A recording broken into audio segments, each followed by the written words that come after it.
这个国家被制裁了60多年，损失的经济更是超10000亿美元，人均收入仅200块。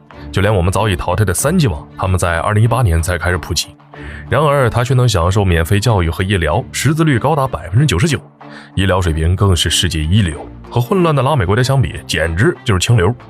古巴究竟是怎样一个国家？今天球哥就带大家来了解了解。古巴位于加勒比海北部，国土面积约为11万平方公里，人口约1108万人。作为拉美地区唯一一个社会主义国家，古巴活的就像是传奇。被制裁了这么多年，经济发展受限，更损失了上万亿美元。国内也是物资短缺，隔三差五停水停电都是常态，就连米面油等日常食物都需要凭票限额购买。古巴人均 GDP 也就1000美元出头，普通人月收入呢换算成人民币也才200来块。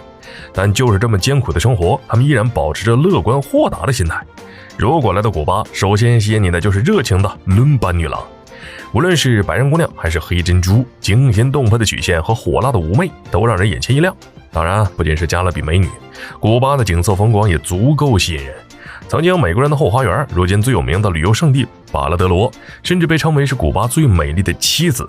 在首都哈瓦那，殖民时期留下的老城，以及街上行驶的五颜六色的老爷车，给城市增添了独特的氛围。因为被封锁，古巴不能进口，也无法生产汽车，于是平均年龄超50岁的车就成了古巴的宝贝。说到古巴最有名的，那一定是雪茄和朗姆酒。来自古巴的手制雪茄，就连美国总统都直呼顶不住。你敢信世界上最贵的雪茄售价高达100万美元，换算成人民币将近730万。它不仅被金箔给包裹着，更是镶上了5克拉的钻石。好家伙，这抽一口吐出来的不是烟，而是一口口钞票啊！那不是凭啥雪茄能卖出这么高的价格？难道真是什么在未经人事的少女腿上卷出来的吗？当然不是啊！除了因为培育困难和制作繁琐，雪茄这东西如今也成了一种身份的象征。然而，就算雪茄卖得再贵，也无法拯救古巴的经济困境。上世纪70年代，古巴的经济支柱是制糖业，产糖量高达800万吨。要是到我国2022年，产糖量也才1000多万吨。那时的古巴也想要改变这单一的经济结构，搞来搞去也是把出口国呢从美国变成苏联而已。后来又想着发展工业，结果到现在，古巴仍旧有70%的人口在从事农业相关的工作，制糖业依旧是坚挺地支撑着古巴经济。不过，古巴那丰富的旅游资源也不能就这么浪费了。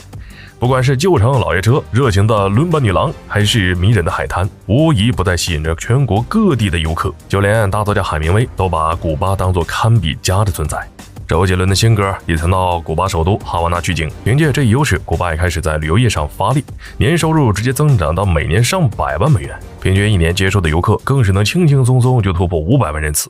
虽然古巴日子过得是不太富裕，但填饱肚子对他来说不是什么大问题。在一片混乱的拉美地区，古巴是唯一一个能完全消灭饥饿的国家。不仅如此，在教育上，古巴很舍得花钱，不仅实现了9年义务教育，全民识字率高达99%，而且他的教育还和医疗挂上了钩。不管是谁，只要来到古巴留学，就能享受到和古巴人一样的免费医疗待遇。而古巴的免费医疗不是印度那种花架子，它的医疗水平放在全世界都顶尖的存在。